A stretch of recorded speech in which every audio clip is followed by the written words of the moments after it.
ये पक्का समझ लीजिए, ये जो भगवत मार्ग है ये शूरवीरता का मार्ग है, सहन करने का मार्ग है। जितने भी महापुरुषों के चरित्र हैं आप पढ़ करके देख लीजिए, भगवान के चरित्र से भी ज्यादा लाभ भक्त चरित्र सुनने से इसलिए होता है कि हमको लगता है कि हमारे जैसा जन्म लेकर इतना कष्ट सहकर इस ऊंचाई पर पहुंचे, ये बड़ी बात है कि वो जीवत्व से हमारी तरह पैदा होकर ईश्वत्व को जाता है। इसलिए भक्त चरित्र में विशेष बल हमको प्राप्त होता है। क्या क्या कष्ट सहते, और आप खुद देख लीजिए, आपको जितना कष्ट है उससे बड़ा सुख है कि नहीं, अंदर देख लीजिएगा तो इसी से अनुमान लगा लीजिए, जितना बड़ा कष्ट उससे कई गुना बड़ा सुख भगवान देते हैं, तभी वो उनका यश गाते रहते हैं। ऐसे थोड़ी होता है कि हमारे भगवान का हम भजन करते, हमारे साथ न्याय नहीं हुआ। न्याय तो सही बात नहीं हुआ, नहीं तो तुम्हारी दुर्गति हो जाती है। सही बात में उन्होंने न्याय नहीं किया, पक्षपात किया है तुम्हारा। अगर वो सही न्याय करते तो ईमानदारी से कहते हैं केवल नरक के कीड़ा ही बनना पड़ता और कुछ नहीं है। खूब देख लो, डबल चेहरा होता है, एक सामने का चेहरा देख रहे हो और एक एकांत का चेहरा होता है, डबल चेहरा होता है। और भगवान डबल रखो चाहे तिबल, सब देखते हैं। सब हम बैठे हुए देख लो ईमानदारी से वृंदावन की भूमि में, एक चेहरा है जय श्री राधे, और एक चेहरा है जो राक्षस है अंदर बैठा। देख लो, अंदर देख लो, बिल्कुल इस समय सीसी कैमरे में हो, अंदर देख लो, एक राक्षस बैठा है। और उस राक्षस ने जो जो करवाया आप लिखो रजिस्टर में, तुम्हें याद है जितना, और इसके बाद आप न्यायाधीश बनो, फिर आपकी क्या दुर्गति होती उसका। इससे ऐसे होता, हे प्रभु तभी त्राहिमाम मचता है, तब उनकी कृपा नजर आती है कि बोले भगवान ने न्याय नहीं किया। हम कहते सच्ची बात तुम कह रहे हो प्यारे, न्याय नहीं किया इसीलिए बचे हुए हो। अगर वो न्याय कर देता, पक्षपात न लेता तुम्हारा, तब तुम्हारे होश उड़ते, चाहे जो कोई हो, अपना रजिस्टर जांच के देख लो। इसलिए कहते हैं कि सबकी जीवनी शुक्ल पक्ष की लिखी जाती है, कृष्ण पक्ष की तो केवल उसी की छाती जानती, दूसरा नहीं।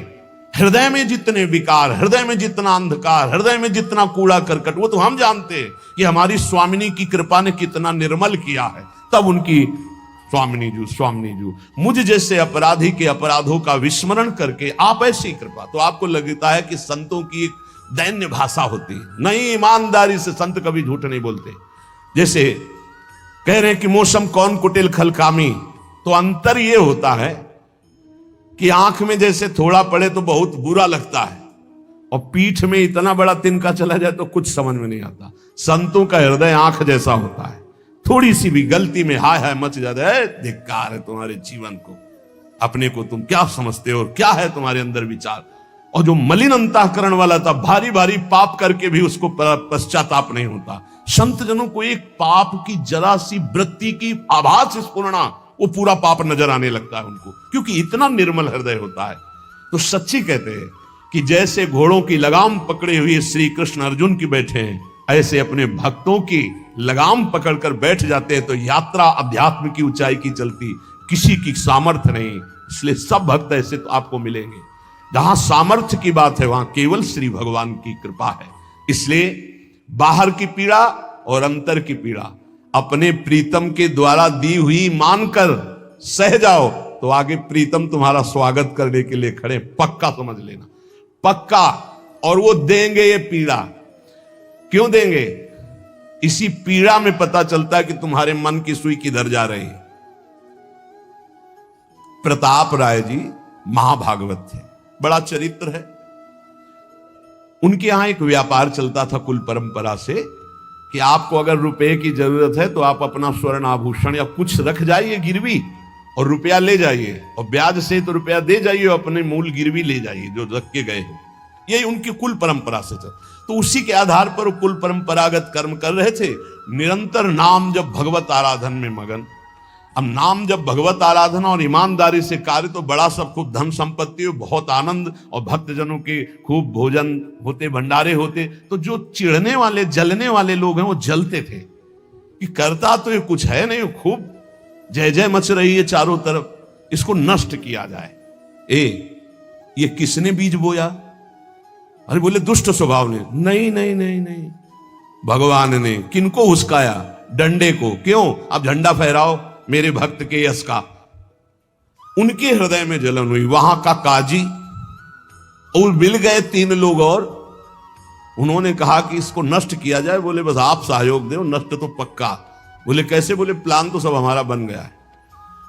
अब झोली में कंकड़ भरे। प्रताप राय जी, बेटी का ब्याह है, 10,000 मुद्रा चाहिए। बोले गिरवी? बोले है स्वर्ण मुद्राएं। अब वो इतने ईमानदार, विश्वास, बोले बॉक्स रखा रहता है, उसी में रख दो, दस्तखत करो, 10,000 रुपए लो, ब्याज से दे जाना, अपना ले जाना। थोड़ी देर बाद दूसरा आया ऐसे, फिर तीसरा आया, वो तो उनका व्यापारी था। 5 दिन बाद वापस आया और काम बन गया, ब्याज सहित ये रुपए लो, हमारा आभूषण वापस करो। बोले जहां रख गए थे वैसे उठा लो। बाक्स से उठाया ऐसे, अरे देखो कितना नाटक करता है, माला जपता है, भगत बनता है, हमारे स्वर्ण आभूषण हटाकर कंकड़ पत्थर भर दिए। अब लोग तो आश्चर्यचकित हो रहे थे कि ये भगत जी तो ऐसे है नहीं। इतने में दूसरा आया, उसने भी वही नाटक शुरू। तीसरा आया, उस अब तो पक्का हो गया कि पाखंड करता है। लोगों की श्रद्धा को कपूर कहा गया है। कपूर ऐसे बाहर रखो ना तो उड़ जाता है ना, ऐसे ही श्रद्धा है। अगर उसको आप मजबूती, विश्वास की मजबूती में नहीं रखोगे तो श्रद्धा उड़ जाएगी। अब तो सब कहने लगे कि प्रताप राय तो बहुत ही पाखंडी निकला। अब हाहाकार मच गया। इसके बाद काजी, वो तो सब मिले हुए थे, काजी ने बादशाह के सामने बात पेश की। काजी के इशारे से बादशाह ने हुक्म दिया इनको बंदी बना लिया जाए, सारी संपत्ति जब्त कर ली जाए। अब राज सैनिक बंदी बना लिए प्रताप राय जी को, सारी संपत्ति जब्त होने लगी। तो उन्होंने अपनी पत्नी से इशारे से कहा, ठाकुर जी लो और भाग जाओ अपने मायके, ठाकुर जी को बचाओ। ऐसी स्थिति में याद क्या है? ठाकुर जी को बचाओ, उनका भोग राग चलता रहेगा, हम तो जेल में कष्ट भोग लेंगे। ऐसा ही हुआ। वो पीछे की खिड़की से अपने ठाकुर जी को लेकर सब तहस नहस हो गया। मलेच्छ सेना साहब नष्ट भ्रष्ट कर दिया, बंदी बनाया, उनको ले गए, जेल में डाल दिया। कुछ लोगों ने कहा कि महाराज अभी ठाकुर जी अष्ट धातु के हैं, बहुत महंगे हैं, उनकी पत्नी इसीलिए लेके भाग गई है। मायके से पत्नी को भी बंदी बनाया, ठाकुर जी को भी संपत्ति के रूप में जब्त किया, और जहां संपत्ति थी वहां गोदाम में ठाकुर जी को ऐसे जिससे संपत्ति डाल दी वैसे डाल दी। जब पत्नी नजदीक हथकड़ी बेड़ियों के सहित, और वो तब एकांत जब हुए तो उनका, प्रभु आज तक मैंने कभी आपसे मांगा नहीं और कोई शिकायत नहीं की, बस एक कष्ट है इस समय कि आपको गोदाम में डाल दिया गया है। हम प्राणों से अधिक आपको प्यार करते हैं और आपको भोग नहीं लगेगा, आपकी सेवा नहीं होगी, ये हम बर्दाश्त नहीं करेंगे। प्रभु कुछ उपाय करो जिससे आपकी सेवा, अगर हमें ये पता भी चल जाएगा कि आपको भोग लग रहा है तो आजीवन हम पति पत्नी को जेल में रखो, मुझे कोई कष्ट नहीं। प्रभु ये सब कुछ हुआ, मुझे कोई कष्ट नहीं, आपको भोग नहीं लगेगा, इस बात से मैं जीवित नहीं रह पाऊंगा। भगवान देर थोड़ी लगी युगल सरकार गलवैया दिए हुए, इस स्थिति में भी तुम्हें मेरी चिंता है? तुम्हें अपने अपमान की, अपनी संपत्ति जब्त की, अपने जेल की, दुख की कोई चिंता नहीं, मेरी चिंता है। वही साक्षात्कार हुआ।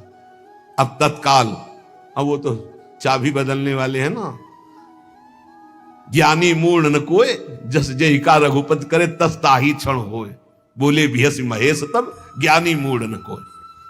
उस वहां का जमींदार जो था उसने कहा ऐसा हो ही नहीं सकता, यह सब गलत है, पाखंड रचा गया है प्रताप राय जी के प्रति।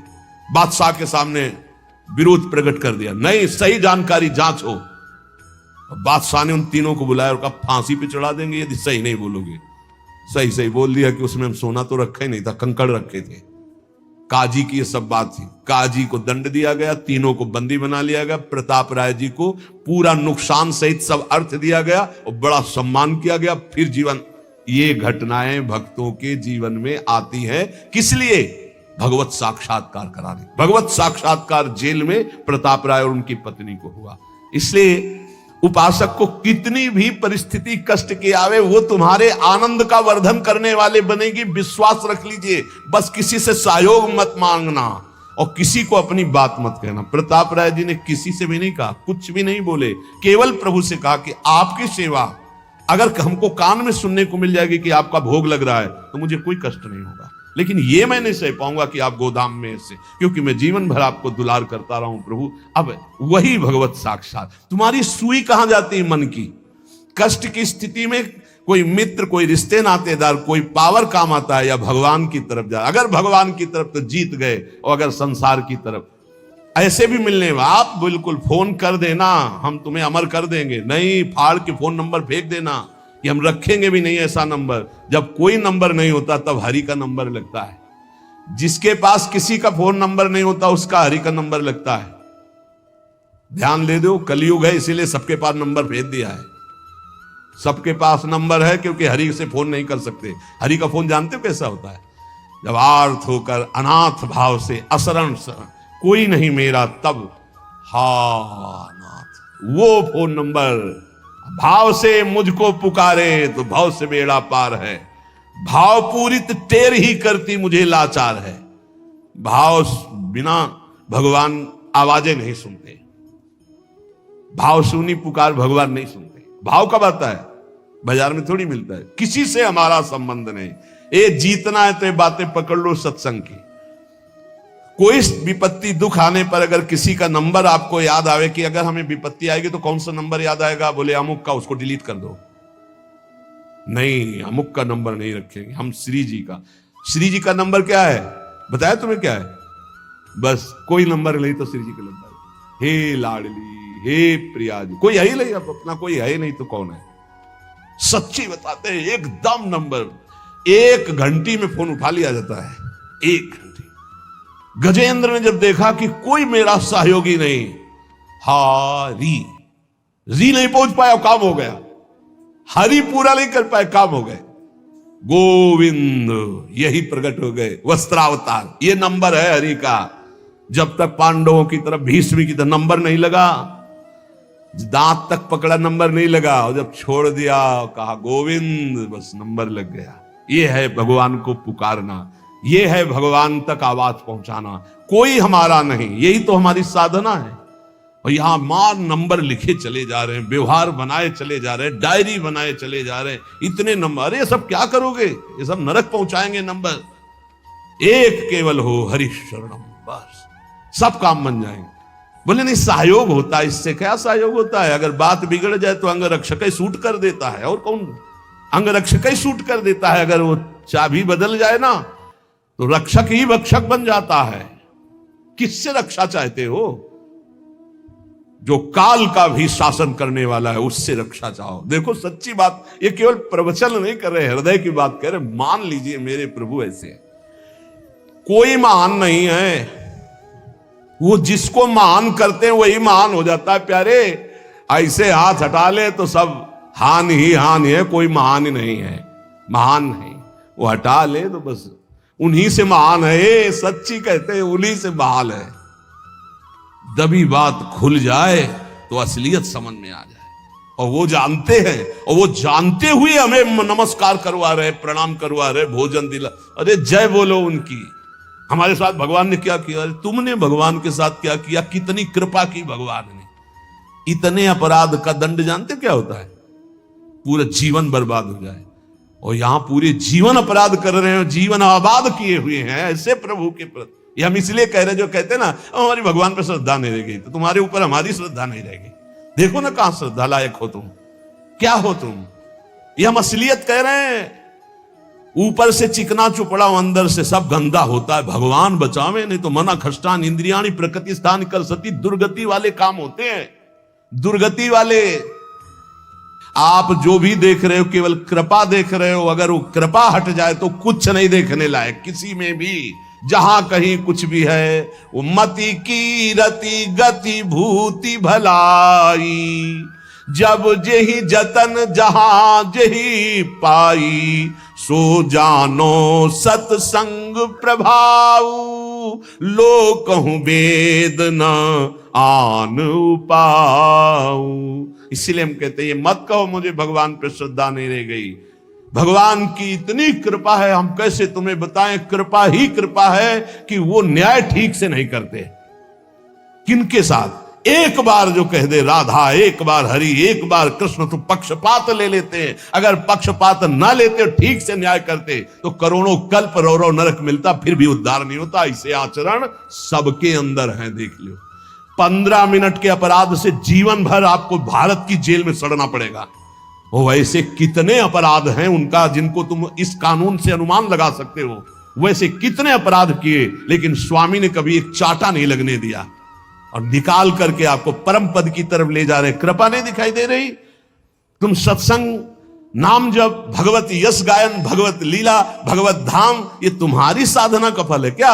ये कृपा का फल है।